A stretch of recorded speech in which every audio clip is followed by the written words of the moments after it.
Anyway, the Prime Minister is in Cyprus this morning, the final stop on his three-day trip to the United Arab Emirates, Saudi Arabia and Cyprus today. Well, this actually marks his 15th overseas trip since becoming Prime Minister in July. But it's not just the Prime Minister, of course. Cabinet ministers and opposition MPs also have been pretty jet-set around the world. Yeah, they seem to like a jolly. To debate this now, we're joined by British anarchist Dr Lisa Mackenzie and the Director of Research at the Adam Smith Institute, Max Marlowe. Good morning to you both. Lisa, we'll start with you. I think there was a stat a few weeks ago saying that the Prime Minister, Sir Keir Starmer, had taken the most overseas trip out of any Prime Minister in recent decades in the first 6 months or so of his tenure. Do you get the feeling he likes a jaunt abroad? I think it's more than a jaunt abroad. Apparently, he's spent over 6 weeks away from the country since July. I think he definitely likes grandstanding on the international stage, and I think that is because he's not always welcome on the national stage. He's choosing his audience, which is not the British public, unfortunately. There's always two schools of thought, though, isn't there? Because, yes, a lot of PMs like to, as you say, grandstand on the international stage, but it also leaves a goal open at home and often can undermine your position there. So it is also risky. But is it not the case, Max Marlowe, that actually we're living in a particularly globally insecure world? We also know that financially we need to improve our trade links at the moment. And actually what he could be doing is trying to not only improve growth, drum up business, but to shore up a bit of stability in a difficult time. Exactly what he's doing. And I think it's really important that he shows leadership here. We're seeing, unfortunately, the EU is too busy holding itself at home. They're dealing with their crises by being sat in their capitals, discussing around roundtables, whereas the Prime Minister seems to be jet-setting, which I think is OK, given the ginormous crisis the world finds itself in. You know, a coup in South Korea or coup attempt in South Korea, the fall of Syria and the slow collapse of the evil axis in the Middle East, and also going to New York to try and New York and DC to try and speak to the new administrations. I think that's really important work, and I don't think we should be bashing him as such. I mean, there are huge issues at home that do need leadership and do need to be dealt with. But as Parliament winds up towards the end of the year, I think it's good that he's out and about and showing a bit of British leadership. But Max, I don't think old Derek or Doris in their flats shivering to near death by Labour's own research, anyway, care about the coup in South Korea. No. I think it's a good thing that we have politicians in place to deal with. Good for who, though? Statecraft, and I think statecraft is really important. Lisa, good for who? Good for the farmers? Good for the pensioners who are struggling to put the heating on? Who? No. Who's it good for? It's not. In the first 6 months of any government, what they should be doing is reassuring the people at home. They should be making people at home feel like they are safe, they are in different hands. The big message from Labour was change. And what they seem to do is, I think this government in particular, is they don't like the British public. They don't spend that much time with us. We don't have a lot of, visits in the high visors and the hard hats that perhaps some of the politicians have done. Starmer specifically hides from the British public, and that's not me just sort of making a negative comment about Starmer. It's about the way that he is telling the story of the politics that he has to the British public. And the story that he's telling is, number one, he doesn't want to spend any time with them. He's not interested in them that much. And he sees his position as this sort of more global leader. And that doesn't connect with the ordinary people on the street. Well, to be fair, the same criticism has been levelled at Kemi Badenoch, that she hasn't been rubbing shoulders with the populace too much either. And she was just in Washington last week. Nigel Farage gets it as well. He's been hobnobbing, hasn't he, down in Florida as well. So I suppose it's maybe the modern politician. We're out of time. Max Marlowe, Lisa Mackenzie, though. Thank you both for your contributions. Welcome back. We're joined now by the Shadow Home Secretary, Chris Philp, who joined us live from Westminster. A very good morning to you. We've been quoting you all morning, casting aspersions on this announcement from the government about their deal with Germany to try and smash the gangs. It was news to me, actually, that because we are outside the EU, it's actually not even illegal for Germany to it's not illegal, technically, to facilitate people smuggling if people are leaving Germany to come to this country. So that seems an obvious thing for us to tighten up on, or the Germans. Good morning. Well, look, it's something we've been working on, I know, in government, which is obviously now borne fruit. But it's a bit of a cheek of the Labour government to be crowing about this when they are the ones who actually voted against life sentences for people smugglers when they were in opposition. We tabled a law, the Nationality and Borders Act, giving life sentences for people smuggling, and Yvette Cooper and the Labour Party voted against it. The other thing worth saying is it would be naive, to be honest, to think that this is going to solve the migrant and small boat crisis, because as the National Crime Agency themselves have said, you need a deterrent to stop people crossing the channel. Law enforcement alone is not enough. Now, we had a deterrent, the Rwanda scheme, and the Labour government cancelled it before it had even started. It was due to start, the first flight was due to take off in late July. They cancelled it. We now have no deterrent.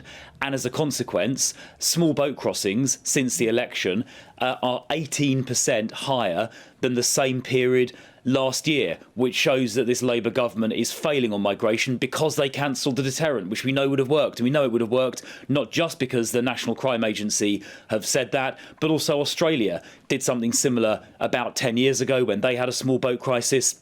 They ran a thing called Operation Sovereign Borders, which included removing people. In their case, it was an island called Nauru in the Pacific. It wasn't Rwanda, but the principle was the same. And it worked. The Australians stopped those small boats. But Labour, as I say, cancelled Rwanda before it even started, and small boats are up 18% as a result. I guess this is not going to change that, I'm afraid. I guess the difference with Australia, Chris, is they intercepted boats in the water and put them into safe lifeboat-style vessels before sending them off. The difference here is we're welcoming people into the UK, and then your intention was, as in your government, was to then pack them off to Rwanda. Can I just clarify here? You said that this deal with Germany was first tabled or introduced under a Conservative government. Is that right? Well, it was under discussion. I mean, it was actually the issue has been one that's been around for a while, and this question has been discussed with the German government for some time. This is not a new thing which the Labour government suddenly noticed. It's been getting discussed for quite a while. And of course, if you read it carefully, the German government have said they intend to legislate to do this, which is obviously, welcome. But that's going to take them quite a long time to do. There's a German election coming up in a couple of months' time. And of course, the migrant crisis is happening today, and it's getting worse, up by 18%, as I said, year on year, because Labour scrapped the Rwanda deterrent before it even started. Well, except you could argue, given what you're just telling us there, that it was up for discussion, but your government failed to get it over the line, and that this is a win for Labour. And they'll point out that actually they have, in terms of illegal crossings, returned 9,400 people, including the largest number ever returned on one flight, and that asylum returns are up 50% in the last 12 months compared to the previous year. Just on the issue of the deterrent as well, because you talk about how the Rwanda scheme was there and would have worked, and yet why is it, if you stand by that philosophy, is Kerry Baid not pursuing it anymore? Well, hang on. So 2 points. Firstly, on the returns. So of those people they returned, only about, in the first 3 months of the Labour government, only about 500 of those returns related to small boats. And in that same 3-month period, well over 10,000 people crossed. And in fact, that number of small boat returns in the first 3 months of a Labour government was actually down on the last 3 months of the last Conservative government. So they have nothing at all to crow about there. On the question of the Rwanda deterrent, so Kemi and I are of one mind. We both agree that we need a deterrent-style scheme. I've called on the government to restore the Rwanda scheme immediately because their approach is clearly not working. Small boats are going up. Now, unfortunately, it's going to be 4.5 years before there's a general election, and who knows if the Rwandan government are still going to be available to do a deal in 4.5 years' time. But Kemi and I agree, if it's not Rwanda, it needs to be something very similar to Rwanda. But what we're both calling on Labour to do immediately is restore that Rwanda scheme, because the fact they cancelled it before it even started means we have no deterrent. The National Crime Agency says we need a deterrent, and boat crossings have gone up under Labour compared to last year as a result. Yeah. Well, I don't think they're going to do that, Chris, are they? But in terms of the Conservatives' approach, why don't you just commit to doing what Australia did? You've mentioned it yourself this morning. Why can't we just do it? Why don't you be bold and take the big leap and commit to intercepting boats in the water safely, putting them into decent lifeboat vessels and sending them to an offshore processing site? Yeah, well, the difference, obviously, between Australia and here is there's no, between Calais and Dover, the territorial water is contiguous, it joins, whereas the Australians have like hundreds of miles of international waters where they can intercept, so the geography is different. But what the Australians did, I've studied Operation Sovereign Borders very carefully. It ran about 10 years ago when Australia had a similar problem. About 50,000, they called them IMAs, illegal maritime arrivals, were crossing from Indonesia towards Australia, and a critical part of Operation Sovereign Borders was removing the migrants in the boats to this island called Nauru.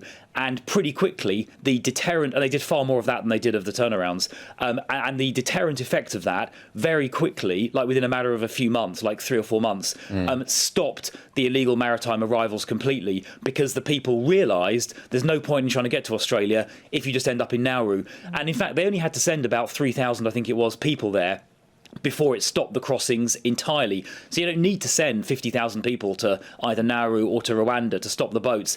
You just do it for 2 or 3 months, and people pretty soon realise there is no point crossing the channel, and it just stops. And that is why it was such a massive mistake of the Labour government to cancel the Rwanda deterrent before it even started, because they are a weak government who are not willing to take the action necessary. OK, I just want to ask you quickly, before we let you go, about Syria. The government's pausing asylum decisions on applications for Syria for 2 reasons. One, because obviously they're not yet clear what they could possibly be returning people to. Obviously, Assad's gone, but we don't quite yet know what Gilani represents, or indeed the new administration there. But also there is this fear of terrorists and jihadists coming into this country. Do you agree with this pause, and is the right course of action?